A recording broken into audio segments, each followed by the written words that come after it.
The situation in Jammu and Kashmir is moving towards normalization. While the security forces have been dealing firmly with terrorists in the state, every effort is being made to see that no innocent person is faced with any kind of inconvenience.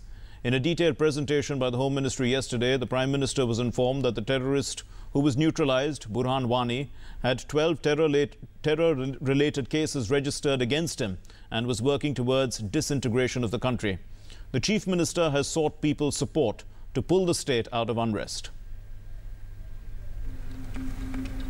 The unrest that erupted in Jammu and Kashmir following gunning down of a dreaded terrorist Burhan Wani is gradually subsiding. Although as a precautionary measure, curfew continues to be clamped in many parts of the valley, including Kupwara and Pampore, and the movement of people is restricted. In an effort to reach out to the people of the state, Chief Minister Mehbooba Mufti on Wednesday sought people's support in pulling the state out of violence and bloodshed. Expressing sadness on the recent killings in the valley, Mehbooba appealed to the people not to fall prey to the mechanizations of those elements who want to disturb peace in the state. कुछ ऐसे उनसर हैं जो यहाँ अमन बिगाड़ना चाहते हैं, जो यहाँ के हालात खराब करना चाहते हैं, उनकी उन बातों में ना आके अमन को और उस इज्जत के साथ खिलवाड़ नहीं करना चाहिए. मेरी यही गुजारिश है सबसे. Meanwhile, the skirmishes between security forces and protesters has so far claimed 34 lives. The state administration has confirmed 7 more casualties, which also includes 1 Jammu and Kashmir police personnel who fell prey to mob violence. The Bandh call given by separatists has crippled normal life, bringing it to the standstill, causing major inconvenience to the civilian population.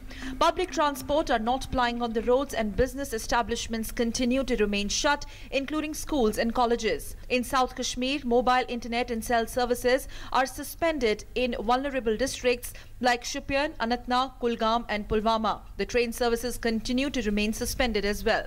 Ruling dispensation has said that amidst current turmoil, prime priority is to provide succor and relief to the victims of the latest spate of violence in the valley.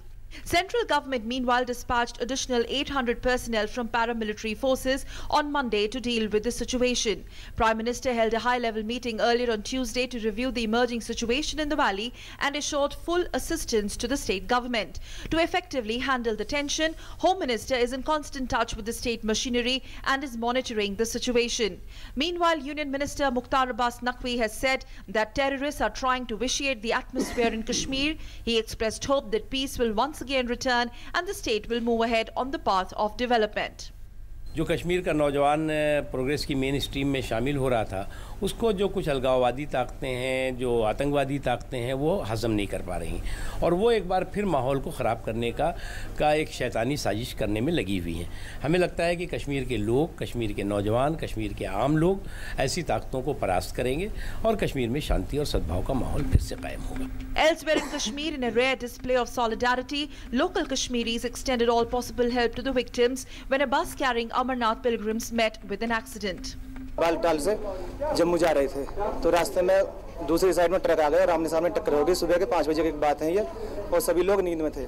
वहाँ पे जो आस पड़ोस के संगम में हुआ था ये accident, वहाँ पे जो कश्मीरी थे उन लोगों ने हमें बचाया, वरना हम लोग बचते नहीं. इन लोगों ने तोड़ के बस को और दरवाजों को, शीशों को हम लोग बचाया, वरना हम मर जाते सारे के सारे. Amidst simmering tension in the valley, needless to say, such incidents of communal harmony keep the hope alive that peace will be restored in the state of Jammu and Kashmir soon enough. With inputs from AV Singh, News 9 Desk, DD News.